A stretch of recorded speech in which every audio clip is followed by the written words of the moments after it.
Hey, it's the podcast guy. Sutton United Talk Time on podcast. It's the Sutton Podcast. And there it is! Sutton United at the GM Vauxhall Conference have put out First Division Coventry City, winners of the FA Cup themselves less than 2 years ago. And what a moment to enjoy for the fans of this Surrey side. They've had their moments before, but never one like this. But the whistle goes down. Delight for Sutton United. Sutton United from the National League are through to the last 16 of the FA Cup. No longer English football's perennial non-league club. A 123-year crescendo reaches a new peak for Sutton United, who are promoted to the Football League for the first time.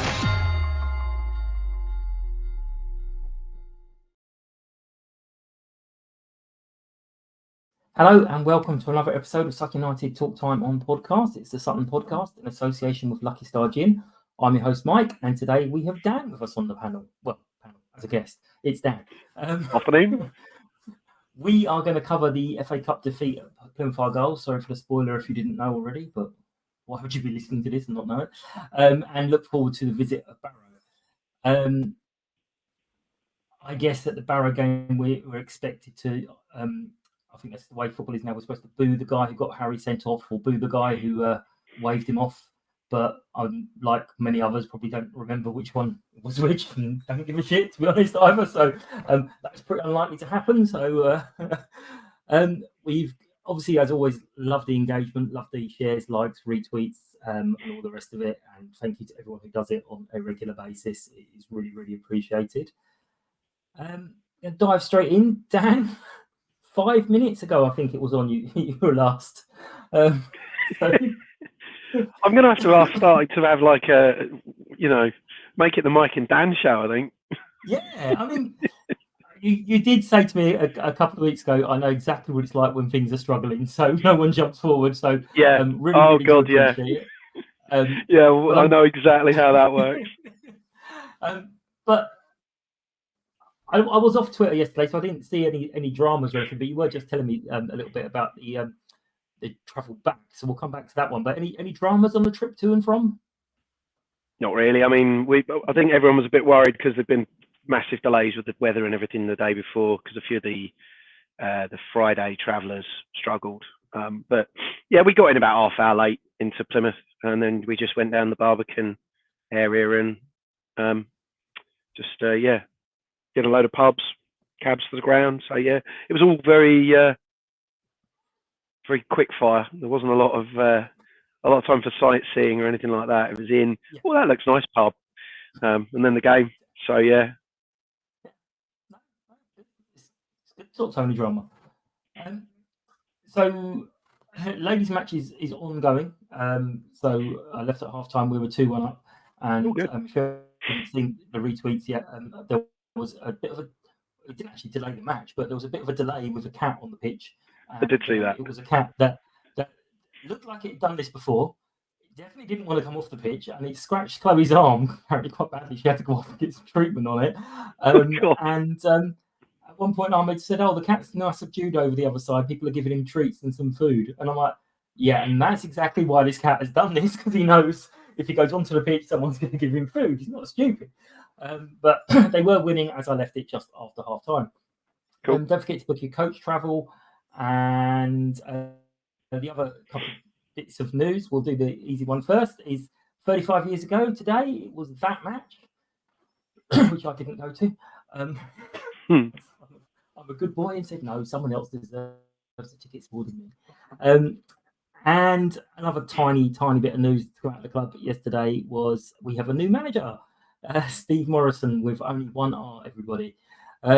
So there was a few different comments down. I know I normally kind of don't just build all these out, but jump in on these. So a bit of an interesting, erratic path to come to a League Two club. He was under 23 manager at Cardiff. Then he was full manager at a Championship side. Saved them from relegation. Mm-hmm.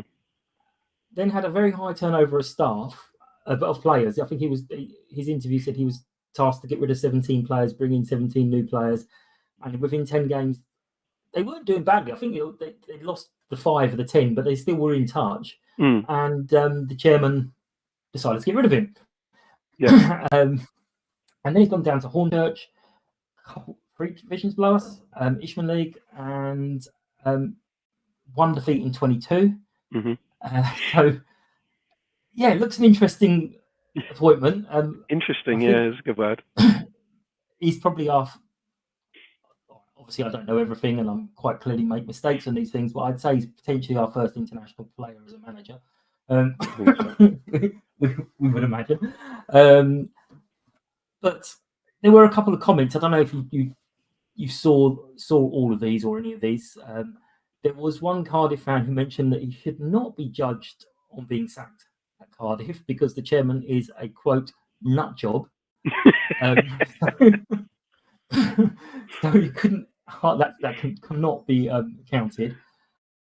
One Hornchurch fan said that they would be where they were even without him, which completely contradicts the chairman, who said this is the best 6 months we've ever had, and he's so professional and he's brought so much to the club. Obviously, someone happy he's left the job so quickly. One interesting one was, well, he's 2 actually. One said he's not as diplomatic as Matt, which could be quite interesting. And one says, watch out, he likes to scrap with the fans. Awesome. Okay. Well, there was 2 things on that. One is our fans tend not to get so grumpy with people. Anyway, we tend to be like, oh well, it is what it is. Let's all move on with our lives. And 2, I doubt he's ever been to a club where the possibility of scrapping with the fans was as much as it is in ours. As we'll go, okay, we'll be in the bar in 20 minutes. So yeah, from an accessibility point of view. Yeah, who knows? Could be fun. But yeah, no. Obviously, good luck to him. Obviously, we don't know what that means to everyone in the back room. Believe he's bringing his assistant manager with him, which is obviously the done thing nowadays. There is a bit of a Millwall connection with Terry. So I think he was at Millwall, which I think is at the same time as Aidan as well. That might be handy. But he was at Millwall, so there's the connection there. I haven't heard anything on Jason. I don't actually have any contact details, and I probably wouldn't want to reach out at least anyway. But he did seem quite emotional yesterday. Yeah, we picked up on that on the end of his interview. Yeah, someone said he was told just before the interview, which I don't know. That possibly wouldn't be like us. But that would. The timing of that, if that is the case, is a little off, shall we say? I mean, you know, you would think that at least you would make it known to him that before the game that we will be announcing at the end after the match that there's a new manager in. Yeah. We obviously don't know if he interviewed for it or he actually went for it or wanted it. So that's all kind of speculation, I guess. But that would be a bit off that he was told immediately before doing his post-match. Yeah, I can't see that. I mean, like yourself, I know you kind of said in a couple of times where people have mentioned it. Does he look like it's something he actually wanted? Not obviously not saying he'd say no, but as he mentioned in the interview, your best mate's just been sacked, and it's been quite difficult picking up the pieces. He did say that. We'll see. Yeah, we'll see. I mean, he's done well for the month or so, and obviously now it's down to Steve, who I can't pretend that I'm going to be copying his hairstyle because the man has a lot more hair than predecessors. So, but onto the match. One worrying thing at the start was Tim Vines doing a preview on a Plymouth Argyle podcast. I was like, hang on, don't be starting podcast, Tim. I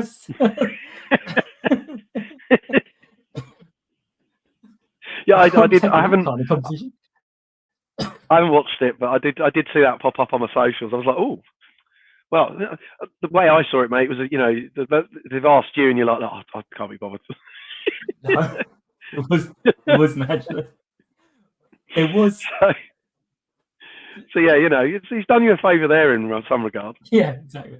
There was one I was supposed to do, and the two of us, literally the day after the draw, we contacted him. It's like, yeah, we'll do it. We'll get it organised. Then forgot all about it. Then I had overexcited Chris doing our one, and kind of forgot all about it because I didn't need someone anymore. Then he got in touch a couple of days before, and it was like his dad was in hospital, and obviously I hope his dad's okay, but it was running out of timings, trying to organise the time, and then it just didn't happen. I was like, that's the first one I've organised so far in advance. It just ended up not happening. So I'm going back to winging it from now on. And I must get my arse into gear and start reorganising more of the away fans on as well, because that's something I've let slip. But what were your thoughts kind of ahead of the match? What was your expectations going into it and looking at the lineup? I didn't even bother with the lineup. I mean, it was on the way down. It was just, look, we've shown a little bit of life under Jason the last couple of games. We've certainly seemed to have shored things up in a lot of areas. We've looked a little bit more a bit more solid generally. So I think most of us were just hoping for a bit more of that. We were hoping they'd probably leave a few first choice lads out, and we could at least go and give a bit of a decent account of ourselves. And I don't think anyone was expecting to get a result particularly. From one regard, we've just got bigger fish to fry, to be honest. Normally a fourth round tie would be lovely, but we've just got more important things to concentrate on. So yeah, it was just like, go down there, give a good account of ourselves, don't get rolled over, especially if it is like their second string side, and just have a day out and just hopefully we can compete and just put in a decent performance. And I think overall that's what we got. Really, we were quite good. Yeah, I mean, certainly looking at the comments from the Argyle fans as the team lineup was announced, it did seem to take them a little bit by surprise at how strongly they were taking the Sutton United. It was like, oh, okay, any chance we might have had has just gone out the window here. So a couple of players obviously stood out. We'll talk about some of their players in a minute, but that Whittaker, seeing him in the side, you're always like, oh, okay. Yeah. He's not bad. I've even heard of him, so he must be a quite good player. So, but I mean, first 10 minutes probably was fearing the worst. We weren't really at it. Yeah. We took a little while to get going. I'll be honest. Since Jason's been doing it, that has been a little thing I've noticed, that it takes us 10 minutes to kind of get ourselves going. But once we get going, we're all right. So that looked to be a feature of maybe sort of Jason's sides, in that they take a couple of minutes to settle. But yeah, they got at us quite quick, and we didn't really see a lot of the ball first 10-15 minutes at all. So yeah, at that point, like you say, fearing the worst a little bit. But it was, just stick at it, stay in the game, and just see where it takes us. So when the goal came, it was a bit disappointing actually, because it looked like we'd weathered that initial kind of storm. We'd got a foothold in the game. We'd started to get the ball forward a bit more. And then we gave away what was a pretty poor goal, to be honest. Yeah, I mean, the movement for the goal from their side. Was actually really superb. I mean, the forward just literally just getting the ball and touching it, and someone else running onto it, which is something we're not used to, people joining in the attacks. But Dino made a good save. He made a follow-up almost save, and yes, on another day when your luck's going for you, that would have gone the other side of the post. But 1-0 down, and then shortly after, one of the players who I was impressed with is Saka, who was on the opposite wing. Yeah. I mean, the ball just came to him. He let it run on in front of him a little bit, and then just fired it in to curve around straight for their forward to run onto, who missed. But it was like, that was like literally 2 touches, and they've gone from defence to attack. And it was a lovely movement, the kind of player that we'd love to have. But we did weather the storm, or was it more of a case of they were settling back, or was it, or had we started growing into it? I thought we'd got. I thought first 10, 15, we were on the back foot. They were looking to try and get at us early. After that, I thought we started to find our foothold. We'd finally got out a little bit. Like I say, we'd managed to get the ball up to Liango a couple of times, and we'd at least got more into their half and had a bit more of the ball. So the goal was a bit of a disappointment. But after that, I think it was probably maybe a bit 50-50. They thought, right, well, we've broken the duck. We've broken the seal here. Let's just, there's no need to go completely mad now. Let's have a breather and see what they've got. So yeah. But after that, I think maybe we did just get more into the game after the goal. I think that settled us as well. It got us a bit of life out of us. And as the half got on, we got a little bit better and better, and probably didn't quite do ourselves justice in the first 45. I thought, but you're away to a championship side. It's not like you're going to be bombing on every couple of minutes and having loads and loads of possession. So yeah, it was. I think the first half largely went, I think, how most of us have expected it to. But yeah, it was towards the end. It was more like, right, let's get into half time, one down, and then obviously have a breather, a reset, and have a go second half, and see where it takes us. Okay, that leads us on to where did it take us? That not many people expected. A ball was not lumped up to Liango around his throat. A ball was at Liango's feet. He had nowhere to go. And what the hell was he doing? I mean, where's that been? That's the thing, I think, with Lee. I mean, and it is one of the frustrating things about him, certainly this season. But I do understand a lot of people do realise it as well, that he's better with the ball being played up to him, where he's not got someone smashing into the back of him, or where he's just got a little half yard of time or space just to get a touch, where he can get his head up and see what the lie of the land is. So yeah, it was just that straight ball into a bit of space. He got after it, got it under. I thought their defender gave him far too much room. I mean, whether he thought, just a League Two lad, I've got him sewn up, no bother here, and he gave him a good yard or two of room for him to get his touch, and he obviously got his head up, went, well, I've got no support, I'm on my own, I've got nothing to lose, let's see what happens, and he cut in, and it just seemed to open up for him. It was really weird. They just gave him a lot of room. No one seemed to commit to shutting him down, and he got the ball out of his feet very quickly with a shot, and I think that caught the keeper a bit by surprise as well, because it didn't go right in the corner. It was kind of under the keeper's sort of dive and in. So yeah, it was a nice surprise. It was a nice start to the start of the half, and yeah, it was a good goal. I mean, he took it well.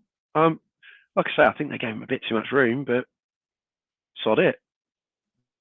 Yeah, absolutely. I mean, it does kind of go back to what we've said loads of times, like when we had Donovan here and Lee last season. It's like, we need to mix up how we send the ball to them. We can't just replace them with a big fella, and just because they're over 6'2", that doesn't automatically mean they can't use their feet.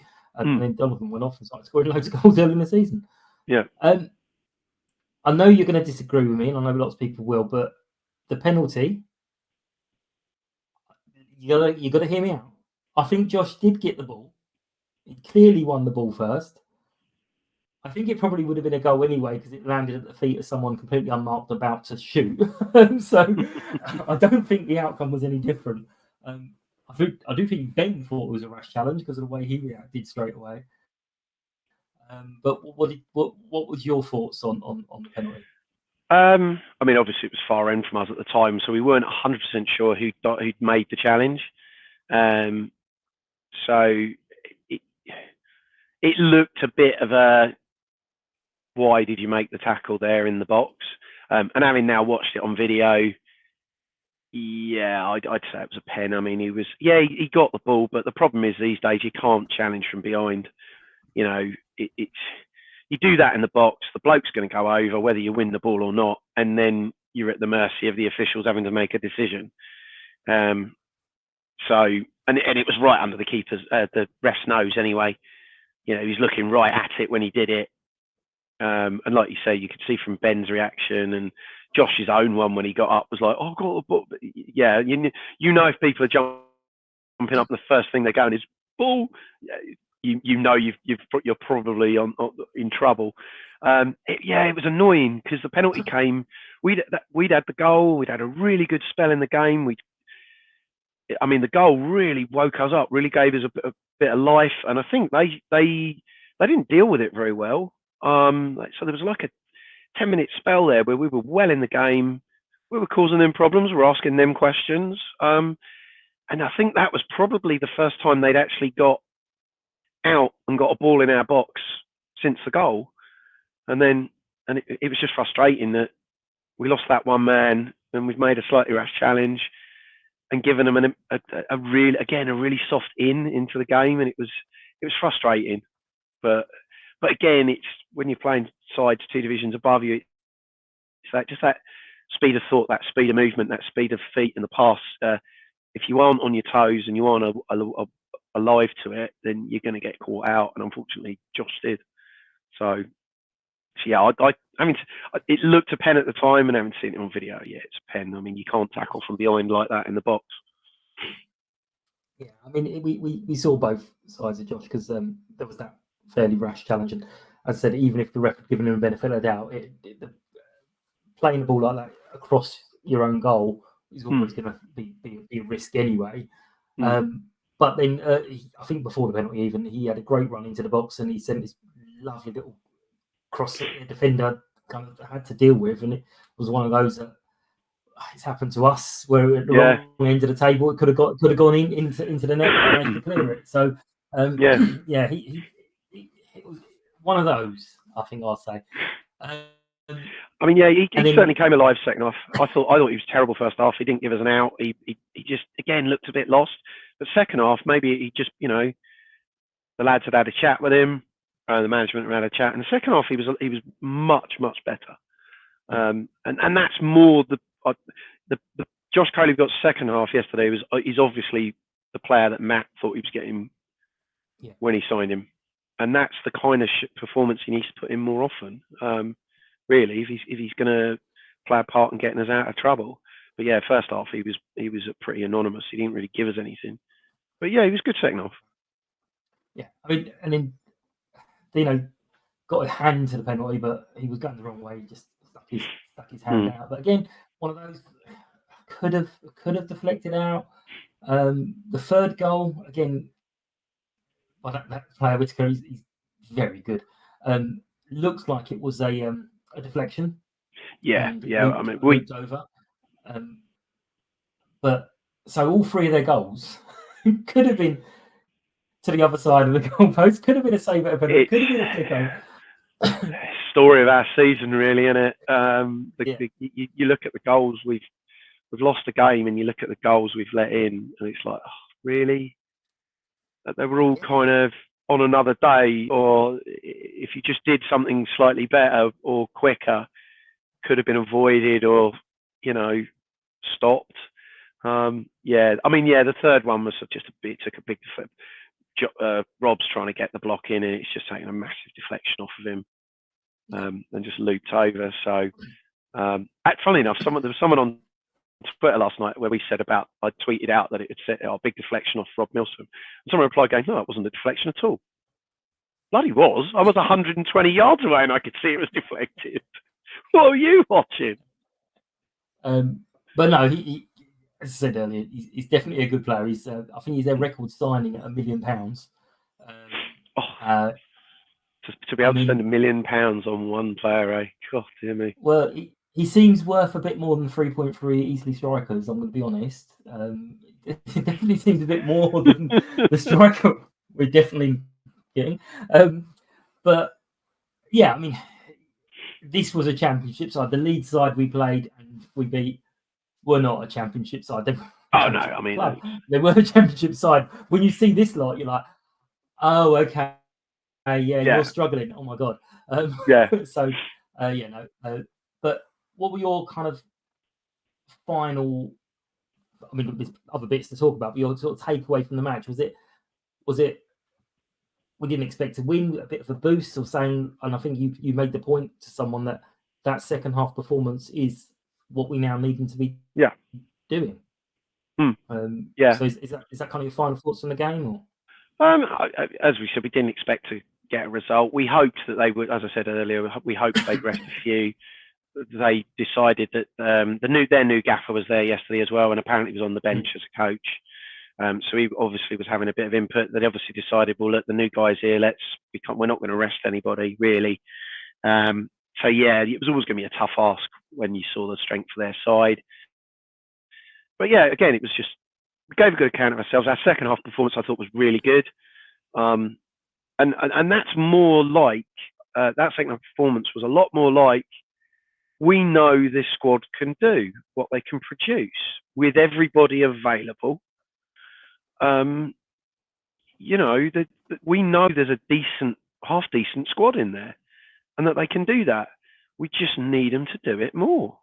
And we have been saying this all season, but if we can get a performance like that 2 out of 3 every 2 out of 3 games, you'll be fine. We can't have performances like that 1 every 6, 8, 10 games, because otherwise you're going to get beat.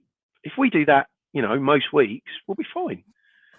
And it's just, it was a little frustrating by that, but it is what it is. It's a big cup game. You're not going to go there and make yourself look like dickheads, are you? You're going to go and give the best you can give and put in a performance. Certainly, I'm guessing with them knowing that there was maybe a new manager in the offing, so you want to be seen to be involved and part of the new guys' plans. So yeah, I actually enjoyed the game. I enjoyed the day. It was really nice actually to see the stadium so full. Obviously the cheap price, and they did the job. I mean, 16,000 there, nice few quid for us, and it was just nice to see just a full ground rather than go somewhere like a championship club and there's like 3,000 in there because no one can be asked. Yeah. So that was nice. I enjoyed the day out. It was a good laugh. Game was half decent. So. Yeah.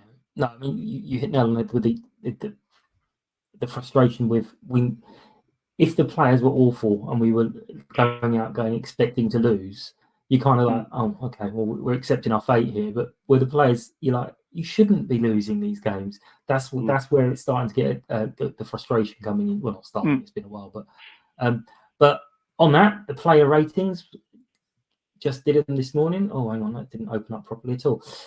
So Dino got 6.4, Joe 7, Rob 7, Omar 7.2, Ben 7.6, Craig 6, Dom 7, Ryan 7.2, Josh 5.8, Harry 7.2, Lee 7.8, which has got to be his highest, and sub 5.8 for Christian, 6 for Easty. Good to see him back on the pitch. 7.2 for Omar, 5.6 for Hish, and 6.8 for Topo. So kind of split that you'd expect to see, but as mentioned, it's great to see Easty and Hish back on the pitch. Yes, yeah, I didn't expect to see Hish again this season, to be fair. So. No, that's not one. He kept describing it as a broken leg, but he played the rest of the game with it. And I think it was more I think it was a chipped bone rather than an actual break. But yeah, I still didn't expect to see him back really much before sort of April, I thought. But that was good. That was a nice surprise to see him on the bench and see him get minutes as well. And Jack also on the bench after his injuries and illnesses and whatnot, so he was on the bench. And we had Steve Arnold on the bench. For one moment, I thought, oh, we're not going to pull off. Was it Arbroath, that Scottish side? Who like a goal kick for him? Come on, can you imagine this? That would be a cracking story, but it didn't happen. You mentioned it with the full stadium. Lots and lots and lots of comments from Plymouth fans of how we sort of outsung them and the atmosphere, and how they were very surprised at how well we played. Now We were. it's obviously not. Yeah, it's obviously nice to hear of the. Oh my God, you outsung us. Your fans were amazing, but I feel like I certainly can't make too much of that because I'm always of the opinion of, well, all right, you made more noise than us, but we beat you. So where's your 3 points for the noise? So I can't really go the other way. And go, yeah, we made loads of noise. But what was it like? I mean, there was what 350, 360, something like that. There something like that. I think it was about 360, 370. I think I saw on the way back. Yeah, it was. Everyone was positive. It was kept the noise going all the way through, just trying to back the side, obviously, as much as possible. Most of our, which was quite good actually. Fair play, the younger lads with the much of the stuff they were doing was quite positive. Because and everybody does this. I'm not digging them out. Everybody does this these days, where you get the "your support is fucking shit" chant. Is this a library? And all that crap. And everyone's doing it after like 5 minutes of a game, and it's like, really? And it's like people want to get their mocking stuff in early, right? Because they might think, oh, I'm not going to get a chance later, because that's all the kind of silly piss taking stuff you do later in a game when you've got, you're a couple of goals up or something like that. But yeah, all the backing was pretty positive, and it was good. It was, and like I said earlier, it was nice to see the stadium pretty full. It's very rare that we get to go. I mean, even when we go to somewhere like Bradford, and they've got 17,000, 18,000 in there, because that's about half what it holds, it still looks, quite empty. Whereas that's obviously a sort of an 18,000, 19,000 capacity place with 16 odd thousand in there. It looked good, and I actually really enjoyed. I liked the stadium. I enjoyed the kind of the atmosphere beforehand, seeing loads of people outside the ground, and yeah, it was good. It was just a fairly positive day, to be honest, all round. The only way it could have been any better is to have got a result. So the next question I've got is the noise and the sort of, obviously we all know I don't do the away games, but especially away when you're lumped in together.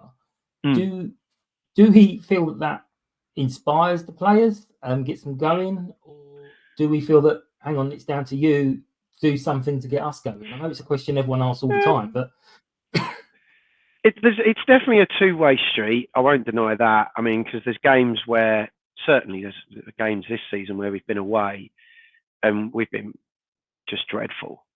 And you do try, because you're a supporter. That's kind of what you're there to do. So, and we all enjoy like a shout and a sing song and all the rest of it as part of the day for a lot of us. So you do try, but there also has to be a little bit coming back the other way of give us something to get behind, get up for. Like when you like games like yesterday where we were getting at them, after the goal we'd got level, we were causing them a couple of problems. We won a couple of corners, a couple of set pieces, and it just gets everybody up behind the goal. If you're not doing that, then it becomes a bit one-way traffic. I mean, I'm sure it does. It's nice for the guys to, especially when they're playing away, it's nice for the guys to look over, see a few people in the away end making a bit of noise, trying to lift them and be positive. So yeah, I'd say it definitely helps away sides. Certainly in a big ground like that, actually, because they admitted it themselves, they were very quiet. The home side, all the Plymouth fans. So it must be quite nice to hear a bit of noise in the stadium when it's quite full like that, and that's your section and not the home fans making the noise. So that must be a bit of a lift as well as a player.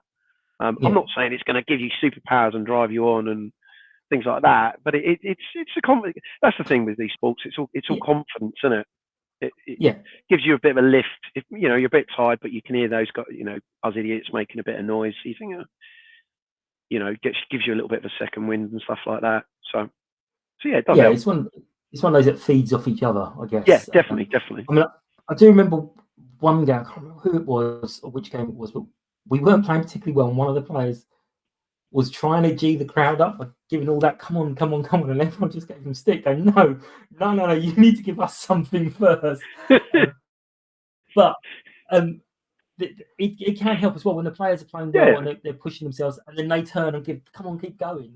That gives everyone else a little feedback. I mean, my favourite one, beyond any doubt, is Eastie's tackle at Wimbledon in the FA Cup match. That's what suddenly woke everyone up, and I was like, oh, hang on, yes, we're not having this.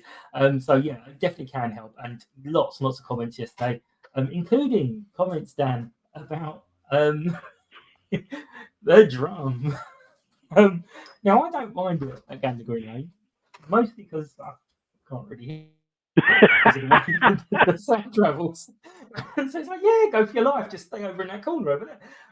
But I know other clubs have them. I know we've given some stick in the past, but they're doing all right with it. I mean, it was one of those. It was like when I first mentioned it to you, oh, by the way, in a few weeks there's going to be a drum. Your eyes nearly actually hit the back of your head. Rolling, but they haven't done it badly. They haven't gone over the top with it every 5 seconds or all the time. So, I mean, are you slowly coming around? Are you going to tolerate it? I'm not asking you to like it. Just tolerate. I think tolerate's probably the right word. I mean, I don't know. This is me, and this is my opinion and on them. And I'm a grumpy old man anyway. I don't really like them. I think they do take away something from the spontaneity, a little bit of the spontaneity. I also do sometimes think that they can lead the sort of the atmosphere, the crowd a bit too much, and it then gets to a point where people aren't making noise because the lad's not banging away on the drum to give them to go no to. I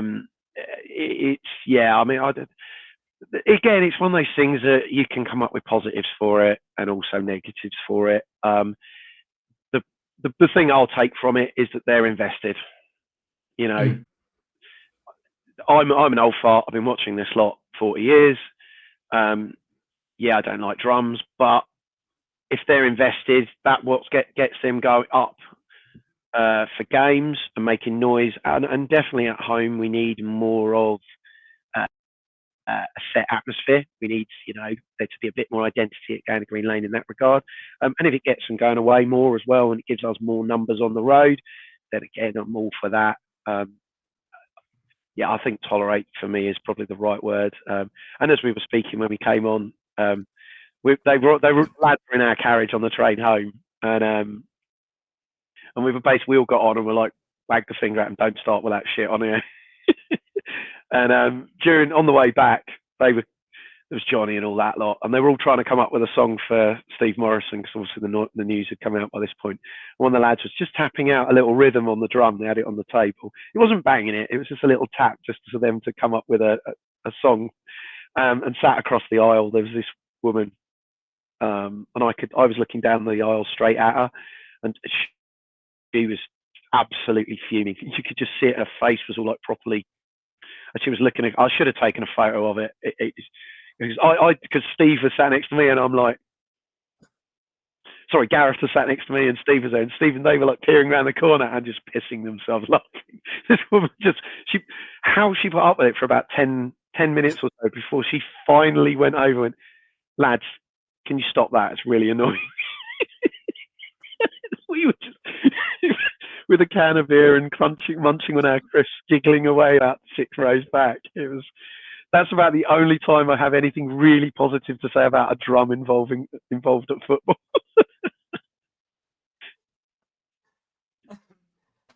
But yeah, good thing they did stop as well. They did as well. Yeah, she asked them, and she was polite, and then they did stop. So sounds like you told them. But would you?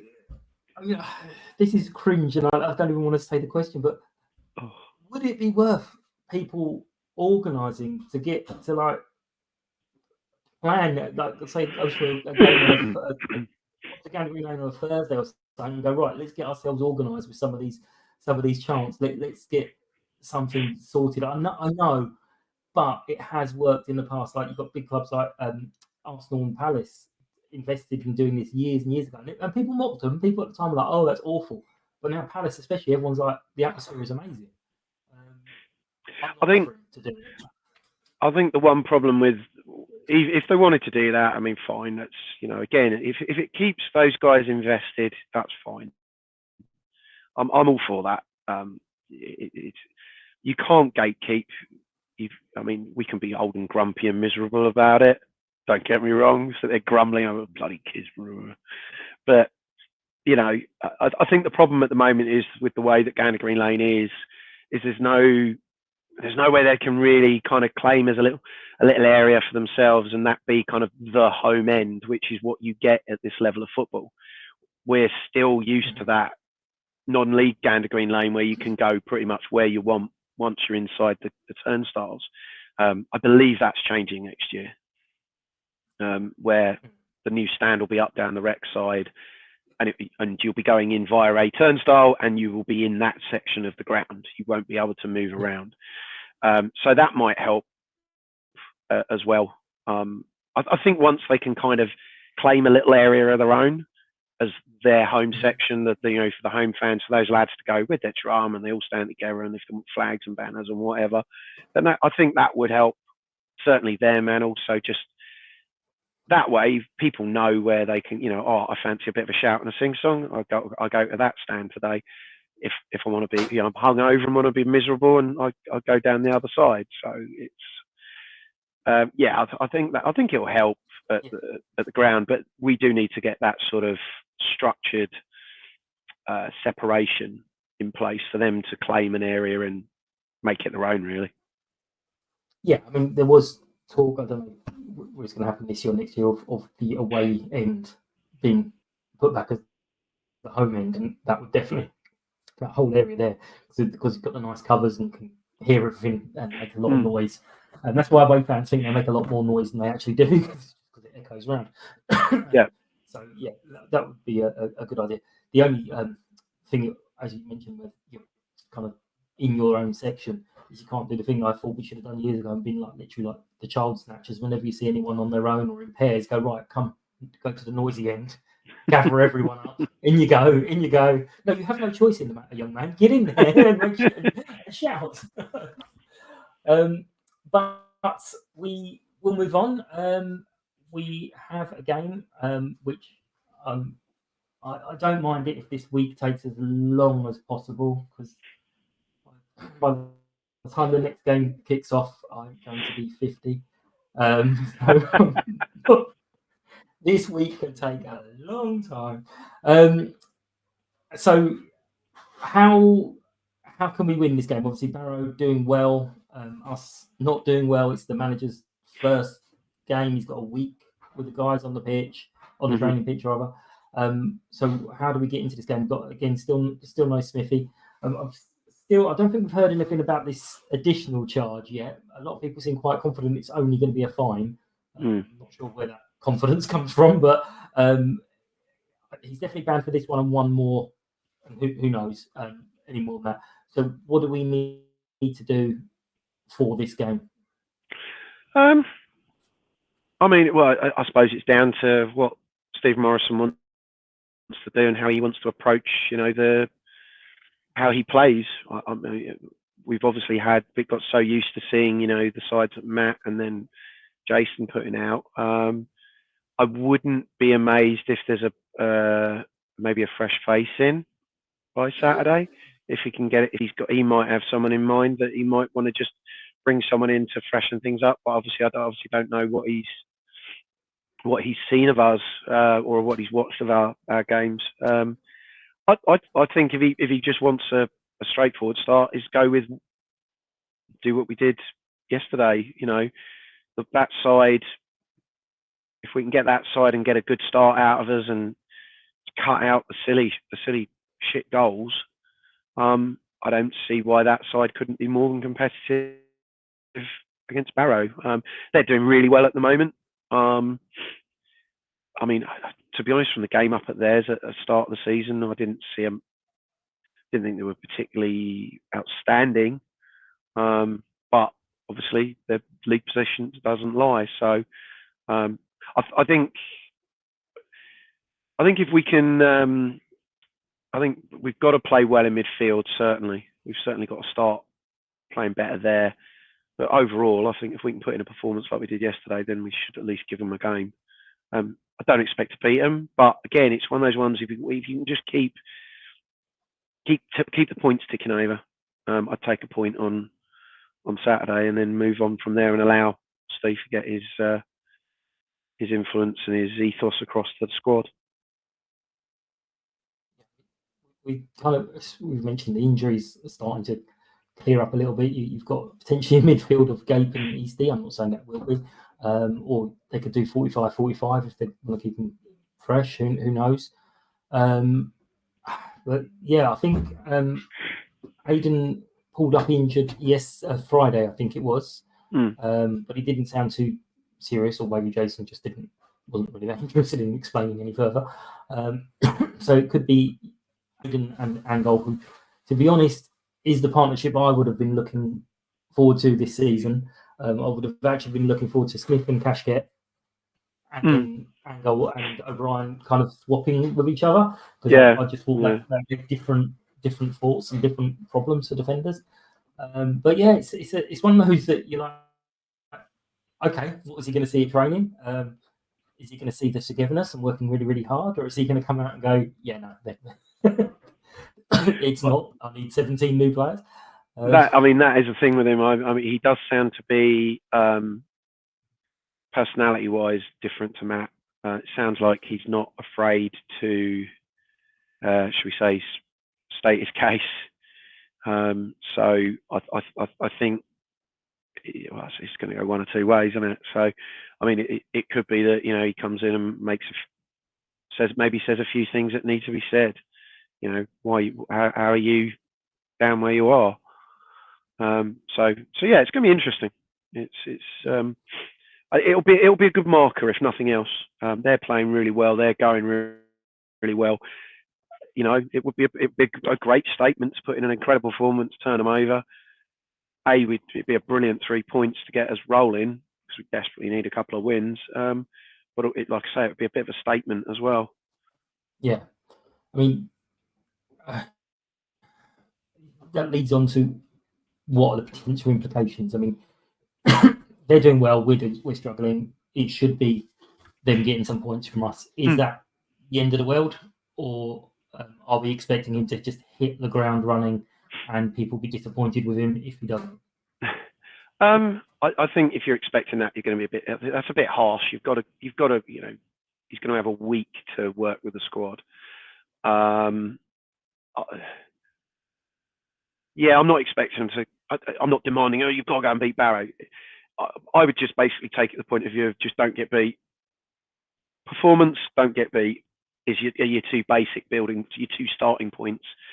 Anything above that, bonus. Is if you win the game, I mean, God knows we're overdue a spawny win from that we don't really deserve. So I mean, that's the kind of thing. If you in this league, if you're in games as long as possible, then there's always a chance. We've seen that. We've been. This is our third, fourth season off now. But we've seen it. If you stay in the longer you stay in the game, the more chance you can spring a surprise. You can cause a problem. So yeah, I'd go with just the performance carrying on from what we've seen the last couple of weeks under Jason, and don't get beat.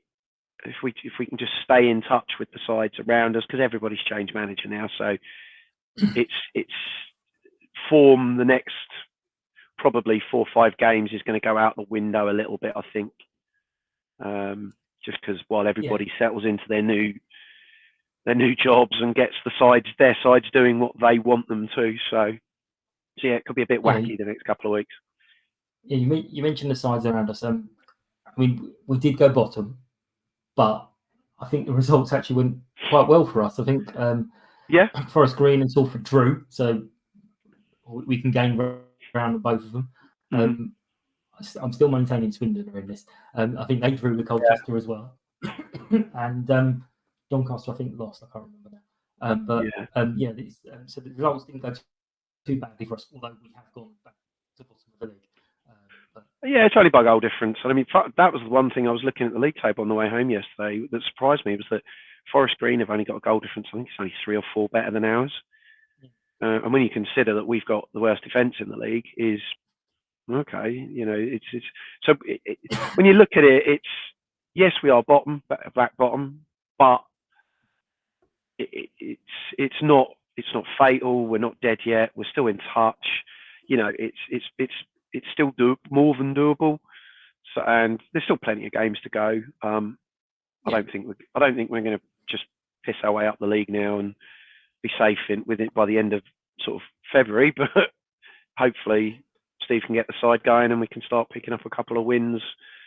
And that, I think that will give everybody a lift.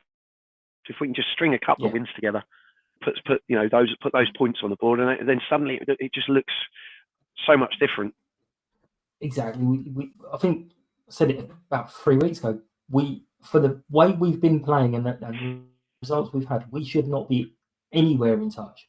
The fact we are in touch, and yes, if we were to win our 2 games in hand, I know it's unlikely, but if we were to win our 2 games in hand, we'd catch up with Colchester. So it's okay, we're not that far behind at all. So it's insane, really. But somehow, let's get a prediction from you. What do you think is going to happen in this game? That's the code for a prediction league, if anyone's interested. But what do you think is going to happen? How's it going to go? I'm optimistic that we can get something from it. I don't think it's going to go quite what I think they're third at the moment. I don't think it's going to quite go as easy as the league position suggests. I'll take a draw. I would definitely take a 1-1 draw with a good with a good solid performance that we can build on. It will be interesting to see what Steve does with the players at his disposal, how he plays, and what he wants us to do. I'm quite looking forward to that. Yeah. Right. Excellent. Okay, so if you want to join the prediction league, please do go to whatever. The leader has been pulled back, so I think it was 5 maximums yesterday, which means 5 people predicted a 3-1 loss. That's shocking. We're going to wrap up the episode. As always, appreciate your attention and feedback. Follow us, like, share at Sutton Podcast on all social medias. Don't forget to subscribe. And until next time, thank you to Lucky Star Gin, our sponsors. Thank you to Dan. It's been the Dan and Mike. It's been the Sutton Podcast. Next up, you are going to hear me again before I'm 50. I know, I'm treating you so much. I have organised a chat with our news director, Ben Houtz, and we're doing that on Thursday, I think I said. So you should have something out on Thursday with that as well. So I'm saying it on here so people who listen can actually put in some questions. He's sensible. I'm not going to ask him something stupid the very first time I talk to him. I'll save that for at least the second or third conversation. But we will do that on Thursday. You should hear it again. And come say hi to me on Saturday as I'm crying because I'll be 50 years and 1 day on Saturday. So take care and we'll catch up soon. Bye-bye. Cheers. United! United!